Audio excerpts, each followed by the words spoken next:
예, 우리는 요즘 요한계시록에 나오는 소아시아 7교회를 살펴보면서 은혜와 진리를 나누는데, 오늘은 5번째로 4대 교회를 살펴보면서 은혜와 진리를 나누겠습니다. 이 4대라는 도시는 터키의 서쪽에 자리 잡고 있는 고대 도시입니다. BC 6세기경에 이제 페르시아 제국이 일어났는데, 이 페르시아 제국이 인류 역사상 최초의 제국다운 제국이었어요. 근데 이 페르시아 제국이 일어나기 전에 이 사데라는 도시가 루디아라는 나라가 있었습니다. 루디아. 이 루디아라는 나라의 수도였어요. 수도. 사데가. 그래서 이 사대에 가면은 큰 강이 흐르고 있습니다. 우리나라 한 섬진강 정도 되는 굉장히 유속 물도 많고요, 유속도 빨라요. 이 팩토러스 강이라고 상당히 큰 강인데, 그 팩토러스 강은 사금이 많이 나는 강으로 유명합니다. 사금. 그러니까 그 팩토러스 강가에 가면은 모래가 많이 있는데, 그 모래가요, 모래 반 금 반이에요. 금이 반이고 모래가 반이고. 그러니까 사대가요, 그 팩토러스 강에서 나오는 금을 가지고 굉장히 부자로 살았던 동네가 바로 사대라는 도시였어요. 그러니까 사대가 굉장한 부를 누린 거지요. 그래서 이 리디아의 마지막 왕이었던 크로이소스라는 왕이 있었는데, 이 크로이소스는요, 그 이름 자체가 부자의 대명사예요. 크로이소스 하면은 야, 저 사람 최고의 부자다, 이런 이미지가 있었던 겁니다. 그래서 부자를 얘기할 때 저 사람은 크로이소스 같은 부자야, 그러면 뭐 어마어마한 부자란 얘기예요. 부자의 대명사였어요. 근데 이런 부귀영화를 누리던 루디아 왕국이 페르시아 제국에 의해서 무너진 거예요. 그래서 페르시아 제국을 일으켰던 사람이 이제 고레스라고 그랬잖아요. 원래는 퀴로스인데, 이 고레스라는 사람이 이제 리디아 왕국을 무너뜨리고 결국은 페르시아 제국을 세웠던 겁니다. 그래서 리디아 왕국이 무너지면서 사대도 함께 무너진 거예요. 그래서 이 크로이소스 이후 사대는 이름뿐인 도시가 되고 만 겁니다. 그러니까 살아있는 것은 이름뿐이고 실상은 죽은 도시가 되어버린 거죠.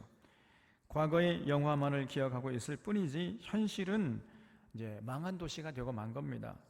그래서 이런 도시에 복음의 씨앗이 뿌려져 가지고 많은 사람들이 예수 믿고 이제 결국은 믿음의 공동체를 세웠는데, 그 교회 이름을 사대교회라고 했던 거예요. 사대교회. 그래서 이 사대교회를 향해서 우리 주님이 이제 평가를 하셨는데, 1절에 보면요, 우리 주님이 뭐라고 평가하셨냐 하면, 사대교회 사자에게 편지하라. 하나님의 7 영과 7 별을 가지신 이가 이르시되, 내가 너의 행위를 아노니 네가 살았다는 이름은 가졌으나 죽은 자로다 그랬어요. 여기서 그 하나님의 7 영과 7 별을 가지신 이는 누구죠? 예수님이죠. 그래서 요한계시록 1장에 예수님의 손에 7 영과 7 별을 가졌다 이렇게 묘사하고 있잖아요. 그래서 7 영이라는 것은 성령 충만하다는 그런 뜻이에요. 예수님은 성령 충만하시죠. 그리고 7 별을 손에 쥐고 계시다 하는 것은, 7 별이라는 것은 7 교회의 목회자들을 말한다 그랬죠. 그래서 목회자들은 특별히 예수님의 손에 쥐고 보호하신다네. 그러니 1장에서 뭐라고 그러지? 두려워하지 말라 그랬어요. 왜냐하면은 외부에서 핍박할 때에 교회를 무너뜨리게 하는 방법은요, 그 목회자만 치면 되는 거예요. 그래서 항상 목회자가 핍박 1순위예요. 그러니까 목회자가 제일 두려워했던 거죠. 그래서 예수님이 목회자는 예수님의 오른손에 딱 쥐고 있으니까 두려워하지 말라, 이렇게 말씀한 걸 우리가 살펴봤잖아요. 그래서 하나님의 7영과 7별을 가지신 이분은 뭐 틀림없는 예수님이시죠. 그래서 이 예수님이 이제 사대교회를 평가하셨다는데, 놀랍게도요, 그 예수님의 입에서 아주 그냥 추상 같은 무서운 말이 쏟아 나왔습니다. 사대교회가 살았다 하는 이름은 가졌으나 실상은 죽은 교회라는 거예요. 죽은 교회. 지금 그 요한계시록을 썼던 그 요한이 살아있던 그 당시에 사대교회는요 진짜 살아있었습니다. 많은 사람들이 모여가지고 예배를 주일마다 드렸어요. 예배를 드리지 않는 게 아니라 예배를 열심히 모여서 드렸고, 찬송도 많이 하고 기도도 많이 하고 헌금도 많이 하고 사람들 많이 모여서 예배 드렸다니까요. 멀쩡하게 살아있는 교회였어요. 그런데 그런 교회를 향해서 우리 주님이 실상은 죽은 교회라는 거예요. 죽은 교회. 살았다 하는 이름은 가졌지만은 죽었다. 우리 주님 평가가 놀랍잖아요. 이름은 남아있지만은 실상은 망해버린 사대처럼, 사대교회도 겉으로는 뭐 예배당도 있고 교인들도 많이 모여가지고 예배도 드리고 그렇게 살아있는 것 같지만은 예수님의 눈에는요 죽은 교회라는 거예요. 무섭지 않습니까? 이런 평가를 받는 교회들이 오늘날에도 많이 있지 않겠어요? 그렇게 천명, 수만 명, 수십만 명 모여서 멀쩡하게 살아있어요. 그런데 예수님의 눈에는 그건 죽은 교회야. 이런 교회들이 있단 말이에요. 자, 2절에 그래서 너는 일깨어 그 남은 바 죽게 된 것을 굳건하게 하라. 내 하나님 앞에서 내 행위에 온전한 것을 찾지 못하였노니 그랬죠. 그러니까 왜 예수님이 살아있지만은 실상은 죽은 교회라 이렇게 평가하느냐 말이에요. 사대교회를. 그 이유가 뭐냐? 내 행위에 뭐라고요? 온전한 것을 찾지 못했다는 거예요. 그 사대교회가 주님의 이름으로 모여서 행하는 그 모든 신앙의 행위 중에서 온전한 것을 하나도 찾을 수가 없었다는 겁니다. 그러니까 살아있는 것 같은데 사실은 죽은 것이단 말이에요. 살아있는 교회 같은데 사실은 죽은 교회다. 이렇게 예수님이 평가하신 거죠. 그러니까 이 사대교회는요 사람들이 많이 모여서 예배드렸어요. 찬양도 했습니다. 기도도 하고 헌금도 드렸지만은, 그러나 그들이 했던 그 모든 예배나 찬양이나 기도나 헌금이나 봉사나 하는 것들 중에서 하나도 온전한 것이 없었다는 거예요. 온전한 것이 전부 다 그냥 짜가들이에요. 짜가. 가짜입니다. 진짜가 아니에요.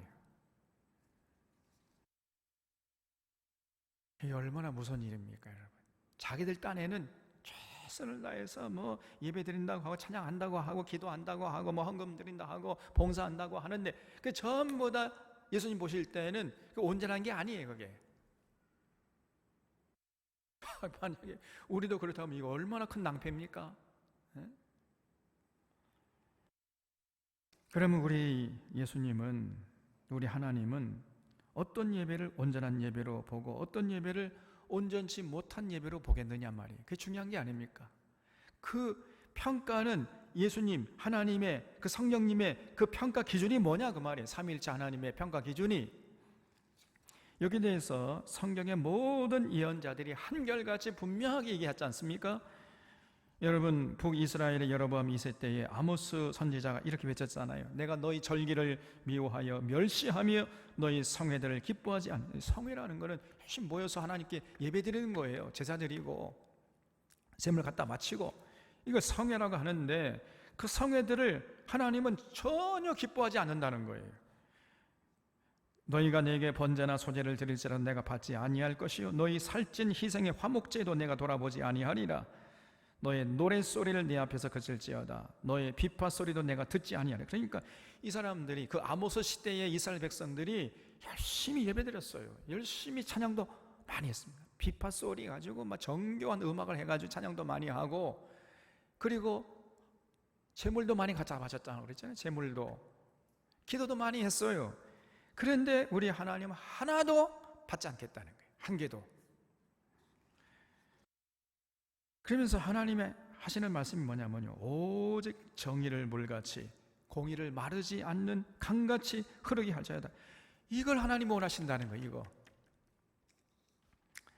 그래서 하나님이 기뻐 받으시는 온전한 예배는 뭐냐? 우리의 삶의 현장에서 하나님의 공의와 정의를 강물처럼 흐르게 하고 와서 드리는 예배, 그리고 와서 드리는 찬양, 기도, 헌금, 이거를 하나님이 온전한 행위라고 보신단 말이에요. 그래서 신앙적인 삶의 행위가 빠진 채 신앙의 행위만을 한다면은 그거는 하나님 앞에서 절대로 온전한 것이 못 된다는 것입니다, 여러분. 또 이사야 선지자가 이사야서 1장에서 이렇게 얘기했죠. 여호와께서 말씀하시되 너희의 무수한 재물이 내게 무엇이 유익하니요? 나는 수양의 번제와 살찐 짐승의 기름에 배불렀고 나는 소송하지는 어린 양이나 순염소의 피를 기뻐하지 아니하노라.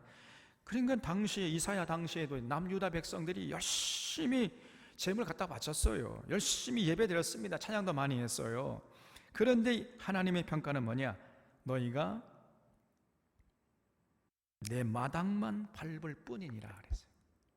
전혀 그들의 신앙의 행위가 하나님 앞에 상달되지 않았습니다. 그냥 마당만 밟는 수준이었다. 마당만 밟는 수준. 너희가 내 마당만 밟을 뿐이니라. 헛된 재물을 다시 가져오지 말라. 분향은 내가 가증히 여기는 바에 월삭과 안식일과 대회로 모이는 것도 그러하니 성회와 아울러 악을 행하는 것을 내가 견디지 못하겠노라 그랬습니다. 그러니까 여러분, 이들이 왜 하나님의 기쁨이 되지 못하고 하나님의 분노의 대상이 됐느냐? 예배를 안 드려서 그런 게 아니고, 재물을 조금 갖다 바쳐서 그런 것도 아니고, 기도를 조금 했기 때문에, 찬양을 엉터리로 했기 때문도 아니고, 이 사람이 예배 드리면서 성회와 아울러 뭘 했다고요? 자꾸만 악을 행해. 악을. 예배는 열심히 드려요. 안 드리는 게 아닙니다. 그런데 예배 드리고 난 다음에 삶의 현장에 나가서는 하나님이 싫어하는 짓을 골라서 해. 자꾸만 악을 행하는 거예요. 그냥 실컷 예배 드리고 나서는 세상에 나가서 악한 짓을 도맡아 했단 말이죠.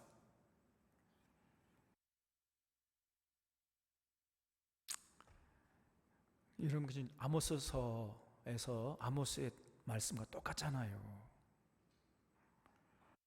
6일 동안의 삶에서는 전혀 하나님의 뜻을 받들지 않고 살다가 와서 열심히 또 예배 드린단 말이에요. 사람들이 예배 드리고 찬송하고 기도하고 헌금 바치고. 근데 그거를 하나님은 질색팔색 하신다는 겁니다. 그걸 가증히 여긴다는 거예요. 그런 예배를 아무리 오래 자주 드린다 한들 하나님은 그건 온전한 예배가 아니기 때문에 받지 않겠다는 거예요. 여러분, 이게 성경의 창세기 요한계시록까지 일관되게 이런 말씀을 전하고 있는 겁니다.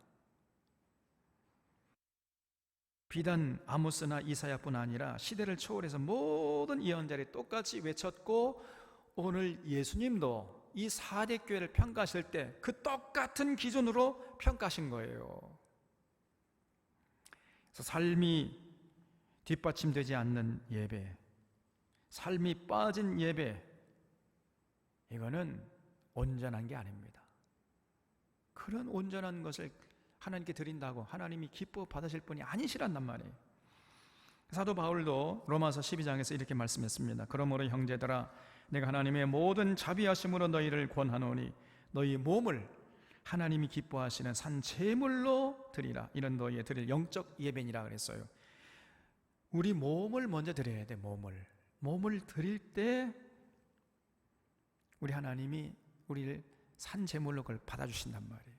그 기뻐하시는 영적 예배예요. 이게 몸을 드린다. 몸을 드린다는 말이 뭘까요? 삶의 현장에서 하나님의 명령을 따라 살아가는 삶을 말합니다. 이게 몸을 드린다는 거예요. 여러분, 그래서 삶 속에서 삶의 현장에서, 우리 가정에서나 직장에서나 사업장에서, 인간관계 속에서, 세상의 삶 속에서 하나님의 뜻을 받들어 살다가 와서 예배드릴 때 그것이 온전한 예배가 되는 거예요. 그런 상태에서 열심히 삶의 현장에서 하나님 뜻을 받들어 살다가 와서 찬양하고 기도하고 헌금 바치고, 그거를 하나님이 온전한 것으로 인정하시고 기뻐 받으신다는 겁니다. 이런 하나님이세요, 우리 하나님이. 그래서 삶이 빠진 예배, 삶이 빠진 찬양, 삶이 빠진 기도, 삶이 빠진 헌금, 전부 온전한 것이 못 돼가지고 그건 무효입니다. 무효가 아니라 하나님을 분노케 하신단 말이에요.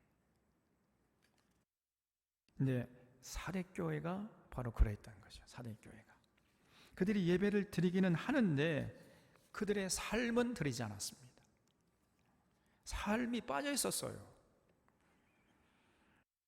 그게 바로 창세기 4장에서 가인의 예배와 아벨의 예배, 이 차이가 바로 그 얘기, 똑같은 얘기 아닙니까 지금 이게? 그래서 예배 따로 삶 따로. 그렇기 때문에 결국은 가인의 예배를 하나님이 제사를 안 받으셨고 아벨의 제사를 받으셨고, 그 얘기입니다. 그래서 구약성경이나 신약성경이나 내용이 똑같아요, 여러분. 자, 그러면은 이 사대교회 교인들이 왜 그 신앙의 행위에 온전한 것을 찾지 못하게 됐을까요? 사대교회 가보면요, 그 사대라는 도시를 가보면 그냥 할 수 있어요, 여러분. 그래서 성지순례 한번 가볼 필요가 있습니다, 여러분. 백문이 뭐요? 불여일견이에요. 아무리 100번 들어봤자 한번 가서 보는 게 그냥 확 들어와 버려요, 그냥. 아하, 이래서 사대교회 교인들의 신앙의 행위에 온전한 것이 없었구나. 그냥 할 수 있습니다, 여러분. 현장을 가보면. 지금도 사대에 가면은요, 2번 놀란다 그래요, 2번. 첫 번째는 지금도 이제 사대 교회당이 남아 있는데 그 교회당을 보면서 놀래요. 왜 놀래냐? 교회당이 너무너무 초라해. 교회당이라고 할 수 없을 정도로 초라해. 또 두 번째 왜 놀라느냐?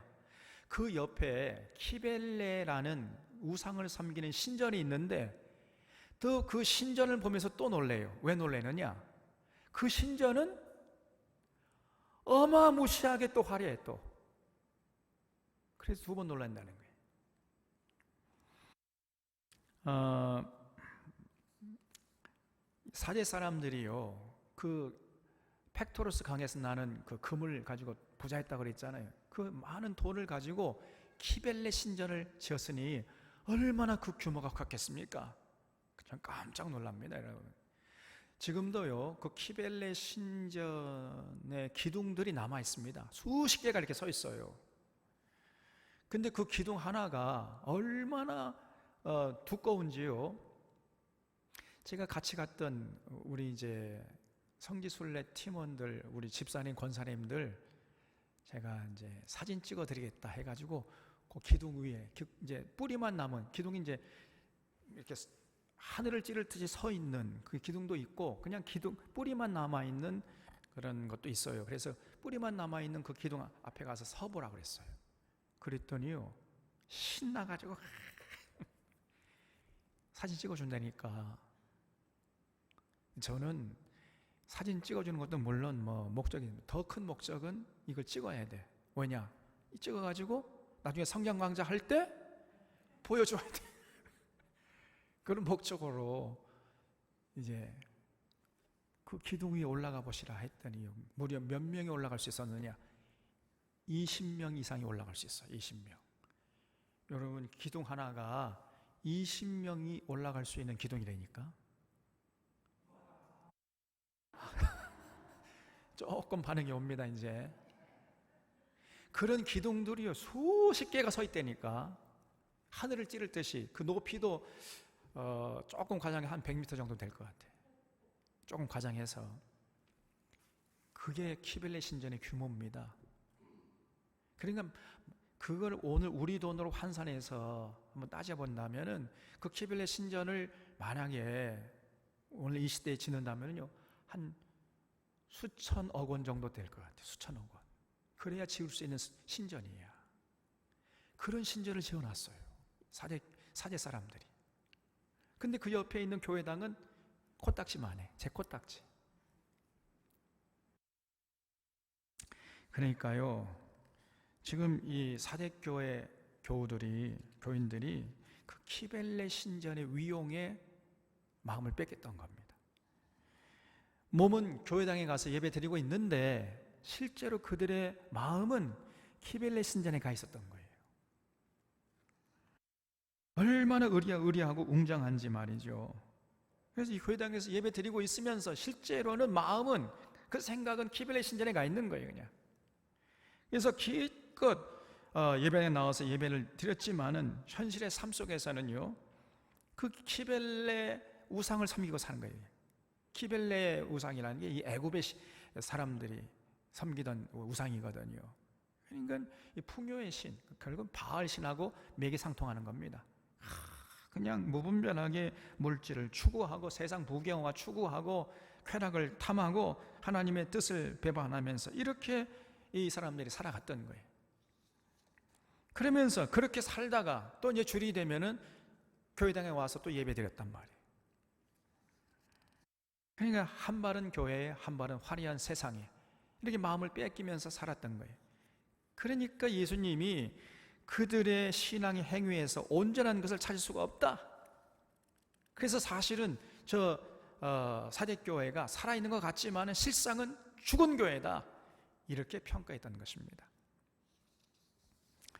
여러분, 그래서 그런 교회를 향해서 우리 주님의 평가 처방이 뭡니까? 여기 3절을 보면은 그러므로 내가 어떻게 받았으며 어떻게 들었는지를 생각하고 지켜 회개하라 그랬어요. 빨리 회개해. 그렇지 않으면은 만약 일깨지 아니하면 내가 도둑같이 이르리니 어느 때에 내게 이르는지 내가 알지 못하리라 그랬죠. 그러니까 처음 신앙생활할 때 어떻게 받았으며 어떻게 들었는지를 생각하고 그때로, 그 처음 신앙의 때로 빨리 돌아가라는 겁니다. 그 첫 신앙을 회복하라는 거예요. 이 사람들이 처음에 하나님의 은혜를 누리고 예수님을 영접한 다음에 이렇게 이제 신앙생활 할 때는요, 참 제대로 했다는 거죠. 그들의 신앙이 온전했습니다. 온전한 예배, 온전한 찬양, 온전한 기도, 온전한 헌금을 바쳤어요. 그래서 하나님이 참 기뻐하는 교회였는데 그만 슬그머니 중간에 그냥 변질돼 버렸어요. 그냥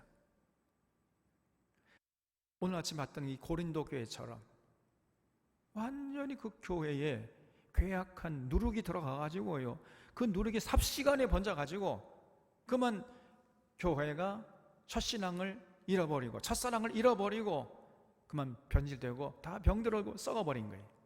그래서 살아있는 것 같지만 죽은 거예요. 그들의 신앙의 행위에 온전한 것이 하나도 없었다 그 말이죠. 그래서 빨리 회개하는 겁니다. 그렇지 않으면은 내가 어느 때에 내게 이르는지 알지 못할 것이다. 내가 어느 때라도 가가지고 너희들을 심판할 것이다, 이런 말씀이죠. 그래서 쉽게 말해서 이 사대교회는요, 뿌리 뽑힌 나무 같은 상황이었던 겁니다. 여러분, 나무가 뿌리가 뽑히면 어떻게 돼요? 살았습니까? 죽었습니까? 살은 나무예요? 죽은 나무예요? 근데 지금 이파리는 10% 이렇게 지금 살아있는데? 그렇죠? 뿌리 뽑힌 나무는 여러분, 그 나무가 뿌리 뽑혔다고 해서 쉽게 그냥 죽지 않잖아요. 어느 일정 기간 동안에는 그래도 살아있지 않습니까? 살아있지만은 실제로 뿌리 뽑혔으니까 이미 죽은 교회야, 아니 죽은 나무야, 그렇죠? 다시 말하면 나무가 뿌리 뽑히면은 이게 그 순간부터 서서히 죽어가는 거지요. 그러다가 어느 순간 완전히 죽는 거 아닙니까? 살아있는 것 같은데 이게 죽은 거예요, 이게. 사대교회가 그랬던 겁니다.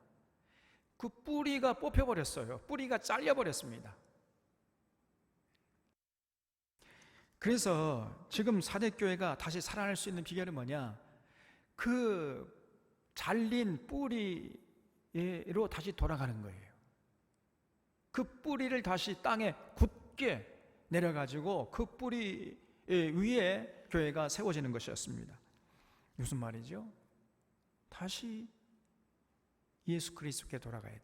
다시 말하면 예수님의 가르침, 성경의 가르침 위에 교회가 세워져야 되는데, 그만 중간에 이 사대교회 교인들이요, 예수님의 말씀을 떠나버린 거예요.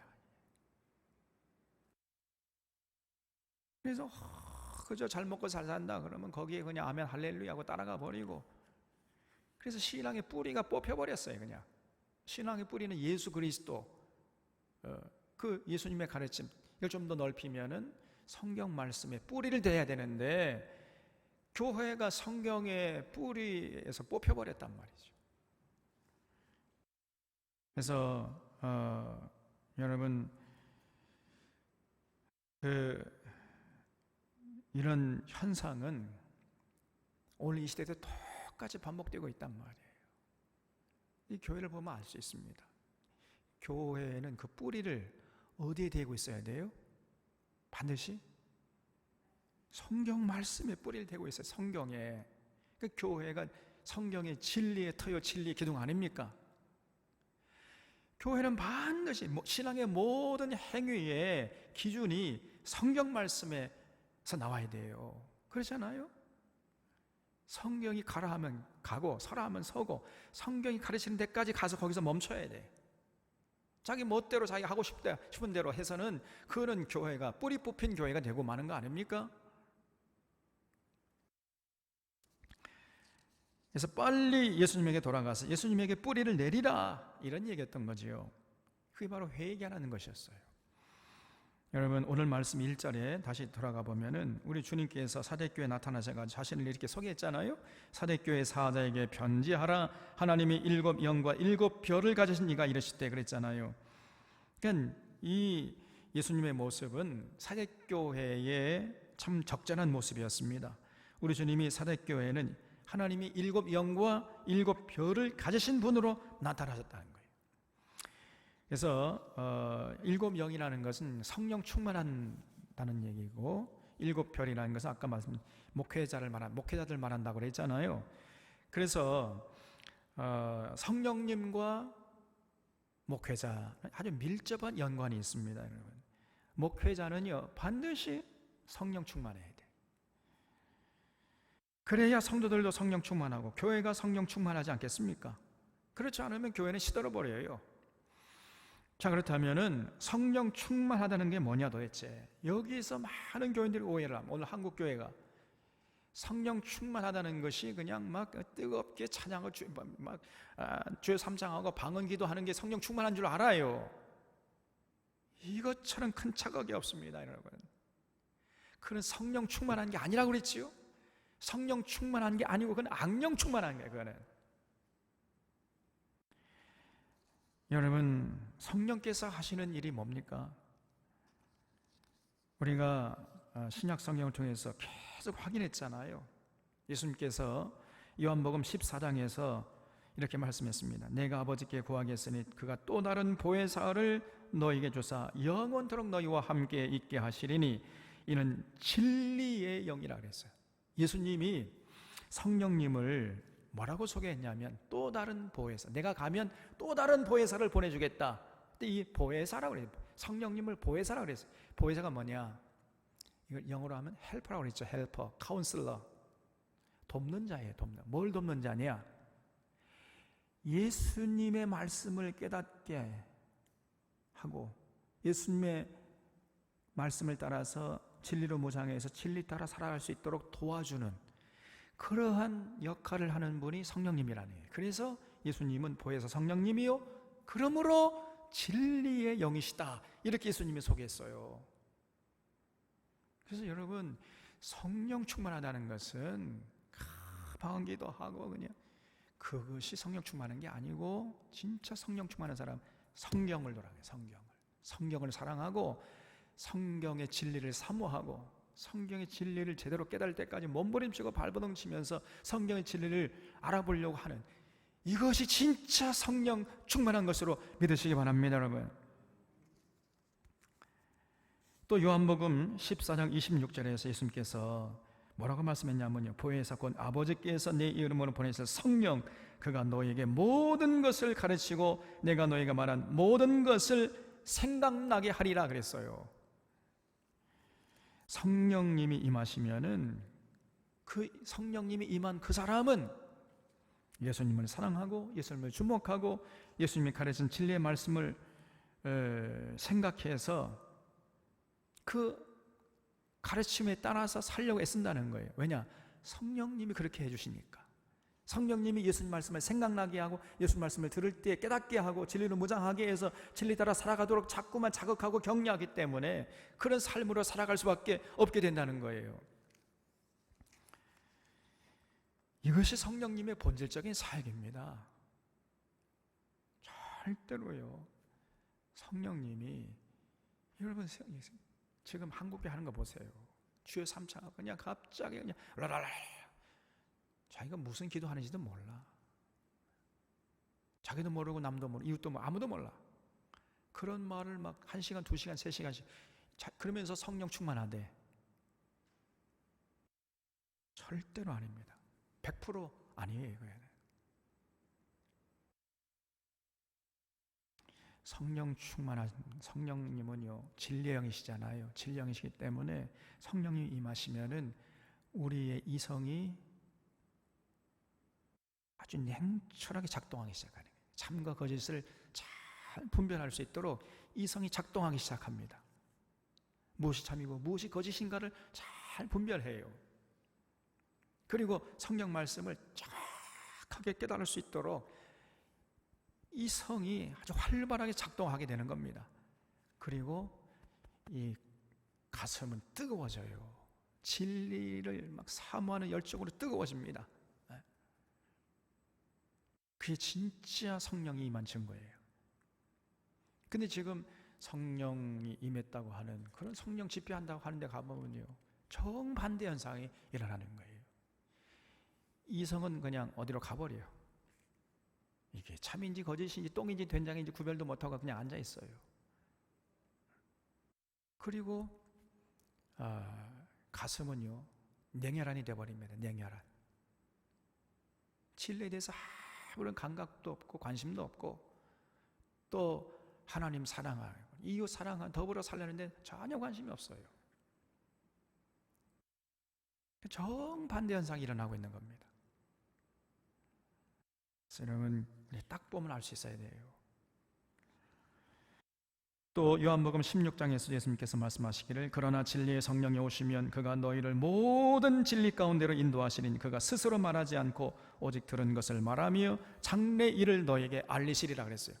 성령님은요, 스스로 단독적으로 행동하시는 분, 활동하시는 분이 아니에요. 여러분, 성령님이 사역하실 때는 스스로 말하지 않고 오직 들은 것을 말한다 그래. 들은 것. 그럼 누구에게 들었겠어요? 예? 예수님에게. 성자 예수님, 더 나가서 성부 여호와 하나님에게 들은 것을 말하는 겁니다. 그런 의미에서 삼위일체예요. 그래서 성부 하나님이나 성자 예수님이나 성령 하나님이나 전부 사역에 일관성이 있는 것이고 통일성이 있는 것이고 연속성이 있는 것입니다. 여러분, 다 그냥 따로따로 그냥 이렇게 사역하는 분, 그러면 삼위일체 하나님이 아니시죠. 성령님은요, 예수님 말씀하신 걸 듣고 우리에게 말씀해 주는 거예요. 그래서 모든 진리 가운데 인도하신다는 거예요. 모든 진리가. 이게 성령님의 진짜 백의 사역입니다, 여러분.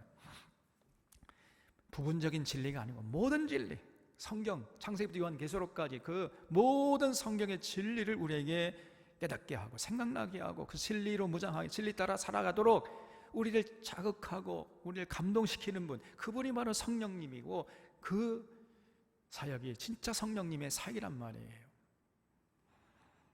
그래서 여러분, 우리가 올바로 제대로 알고 있어야 됩니다.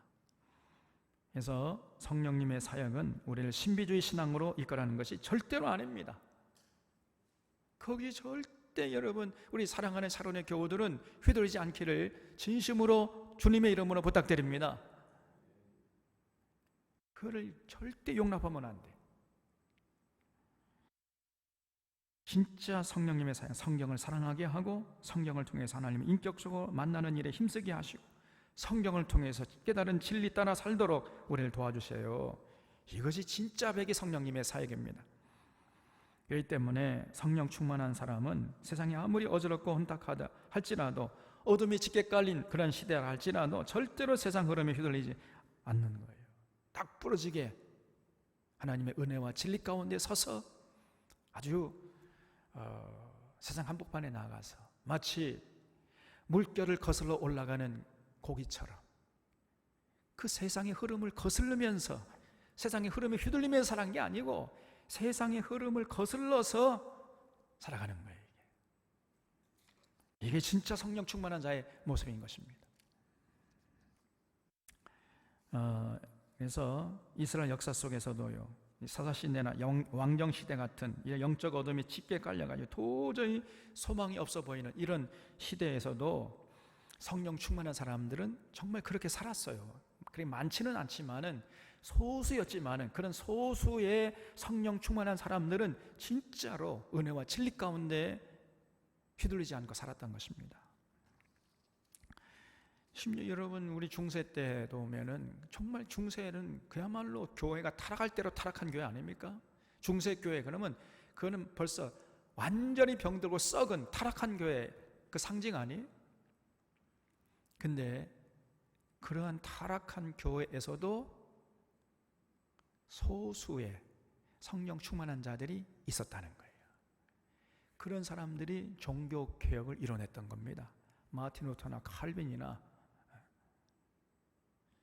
이안 후스 같은 이런 사람들은 성령 충만한 사람들이었어요. 그래서 그 사람들은 정말 성령 충만했기 때문에 무엇이 참이고 무엇이 거짓인지 그를 구별할 수 있는 영적인 안목이 있었던 거예요. 모든 사람들이 전부 이게 진리다, 이쪽으로 가는데 그게 아니다, 그건 틀렸다, 그 길로 가면 죽는다, 이걸 외칠 수 있었어요. 그런 사람이 진짜 성령 충만한 사람이에요. 그래서 여러분, 마틴 루터나 칼빈 같은 이런 사람들이 그렇게 영적으로 분별력이 있었던 그 비결이 뭐요? 성경입니다. 성경. 이 사람들이 성경의 올바른 안목을 갖고 있었던 사람들이에요. 그러니까 성경에 비춰보니까 지금 중세교회 가는 게 전부 다 엉터리야. 온전한 것이 하나도 없었어요. 그냥. 그래서 이게 이러면 안 되는구나, 그거를 깨달을 수 있었던 거예요. 그렇게 깨닫게 했던 도구가 뭐냐? 성경입니다. 성경. 성경이 전하는 기준에 비춰서 볼 때에 지금 그 중세교회 하는 모든 것들이 다 엉망진창이구나, 이거. 그거를 깨달을 수 있었던 겁니다. 성경이 없었다면요, 이 칼빈이나 마틴 루터나 얀 후스 같은 이런 사람들이 그렇게 자신 있게 지금 교회가 하는 게 전부 틀렸다라고 얘기할 수가 없었어요.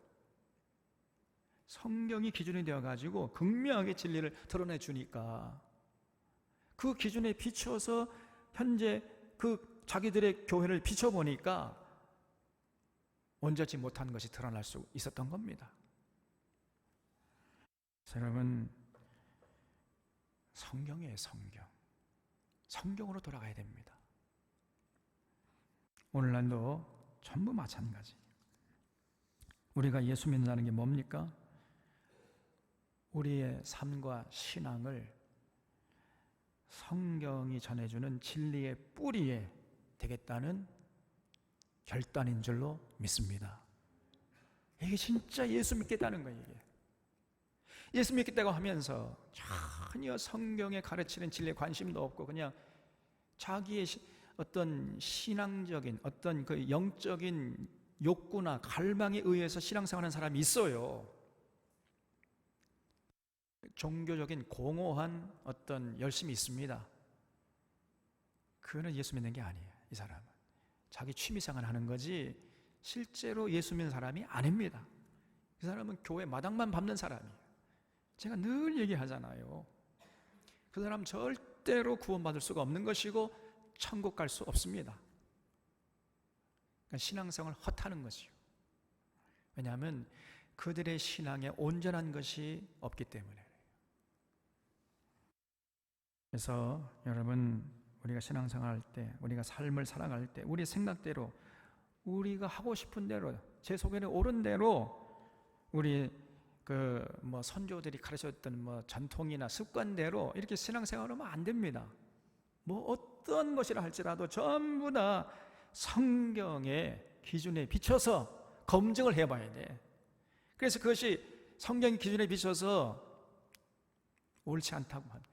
아무리 내게 유익하고 내게 내가 좋아하는 거 할지라도 빨리 버려야 돼. 빨리 버리시기 바랍니다. 그것이 성경의 뿌리에 우리 신앙생활 되는 거예요. 성경에 가르치는 진리의 말씀에 입각한 삶을 살아갈 때, 거기에 혼신의 힘을 다할 때 그 사람이 회개한 사람이고, 그 사람이 진짜 예수 믿는 사람이고, 그 사람에게 성령이 임한 거예요. 그 사람이 성령 충만한 사람입니다. 그래서 아무리 공교한 얘기 한다 할지라도 여기서 벗어나면 그건 틀린 사람이에요. 아무리 위대한 사람이라 할지라도 절대로 그런 자의 말을 듣고 따라가면 안 됩니다. 성령 충만한 자는 먼저 창세기부터 요한계시록까지 성경 말씀을 통전적으로 볼 수 있는 안목을 가지려고 애를 쓰는 거예요.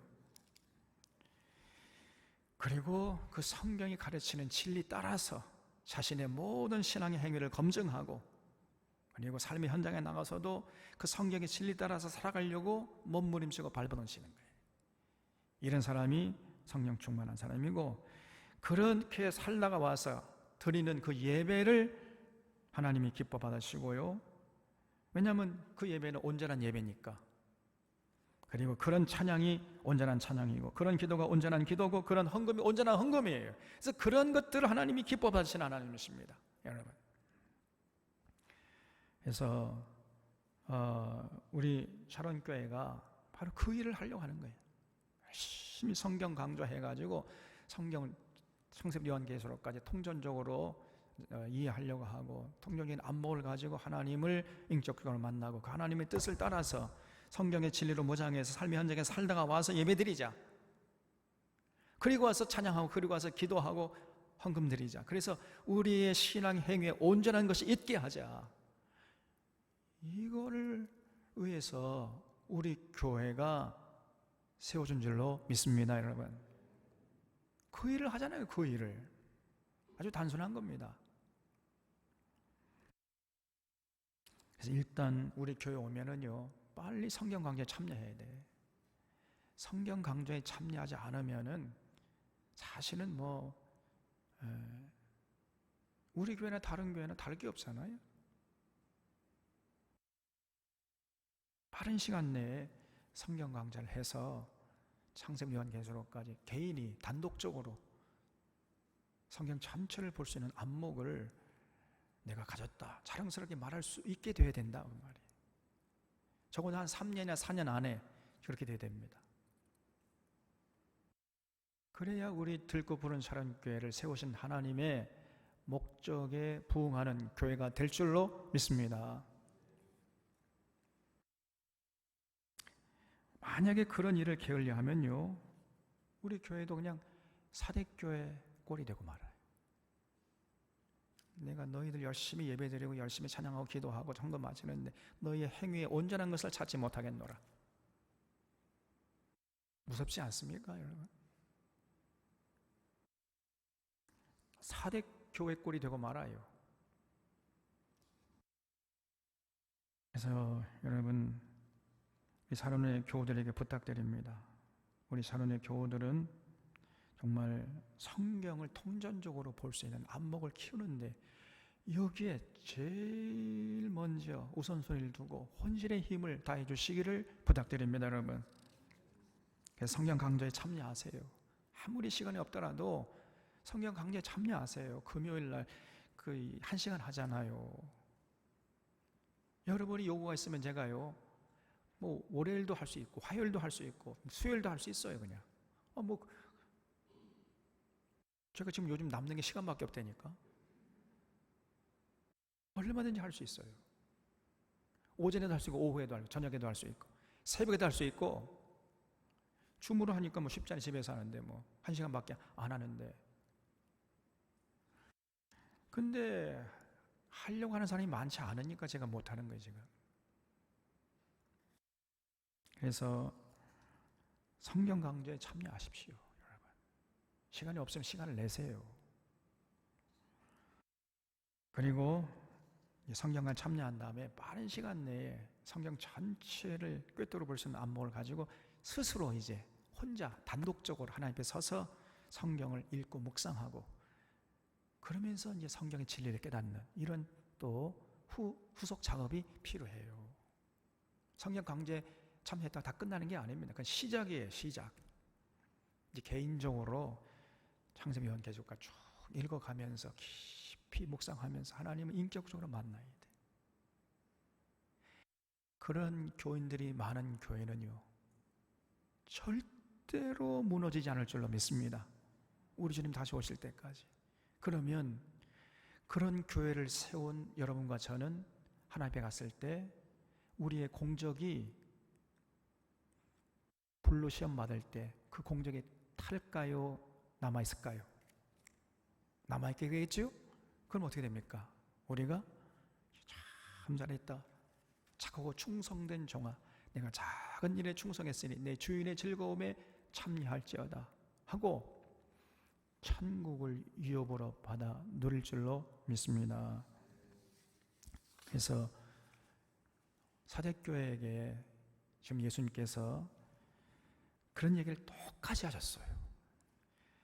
그 사대교회에 많지는 않지만 극소수의 그러한 성령 충만한 자들이 있었어요. 그 신앙의 행위에 온전한 것이 있는 사람들이 극소수지만은 있었습니다.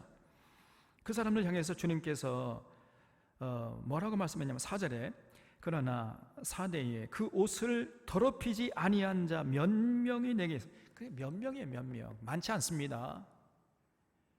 몇 명이니까 한 10명 안팎이겠죠, 10명. 그 사대교회에 그렇게 사람들이 많이 모였지만은 그 신앙의 행위에 온전한 것이 있다고 평가받는 사람들이 몇 명이었다, 몇 명. 그 몇 명 중에 우리 샤론의 교우들이 들어갈 수 있기를 바랍니다, 여러분. 그래서 그 몇 명을 향해서 예수님께서 약속했는데 그 몇 명이 내게 있어 흰옷을 입고 나와 함께 다니리니 그들은 합당한 자인 연고라 그랬지요.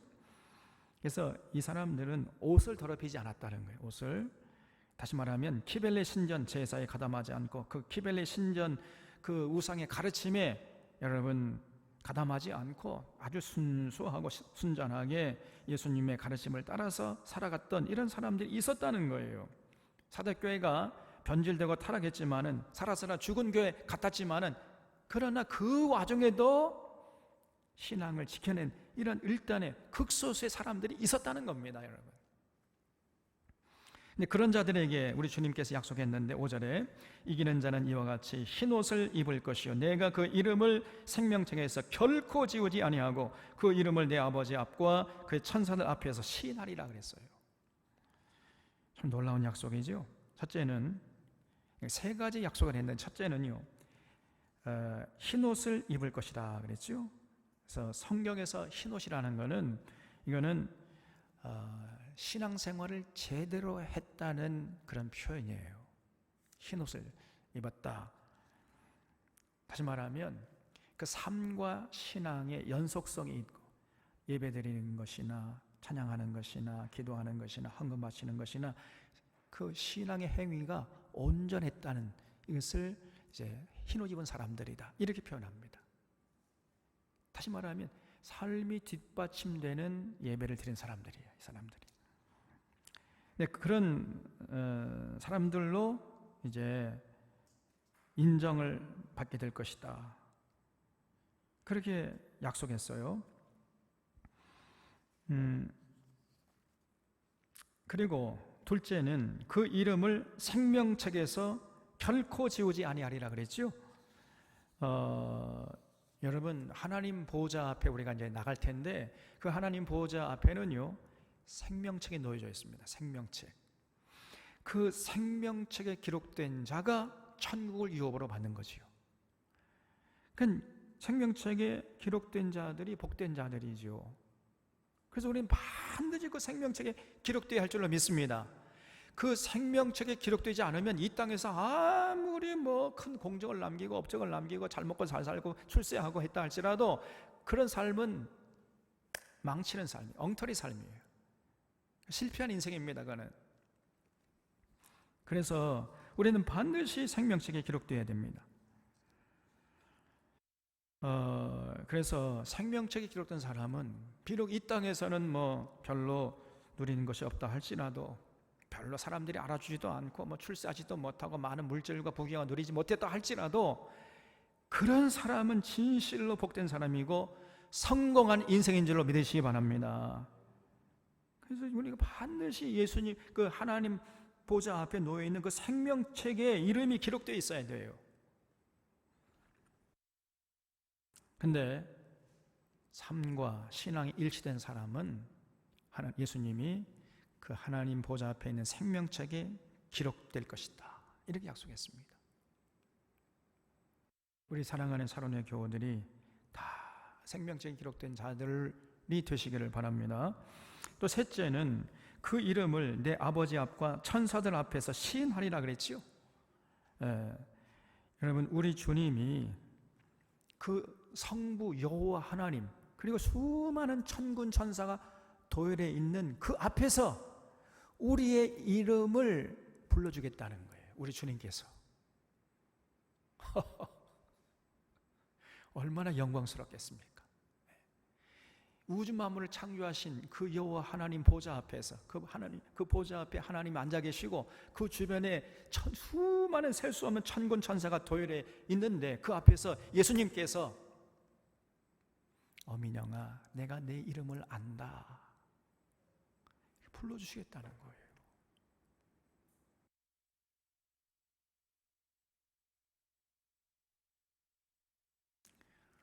여러분, 우리가 그때를 바라보고 살아갑시다.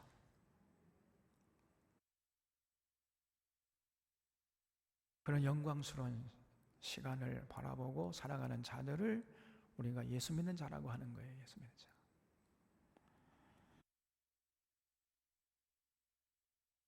그래서 우리 주님께서 여호와 하나님 앞에서 수많은 천군 천사 앞에서 여러분들의 이름을 불러주는 이런 인생들이 되시기를 바랍니다. 그렇기 위해서는요, 우리가 삶의 현장에 나가서 사는 게 중요해요. 거기서 성경의 진리에 깊이 뿌리 내린 삶을 살아야 돼.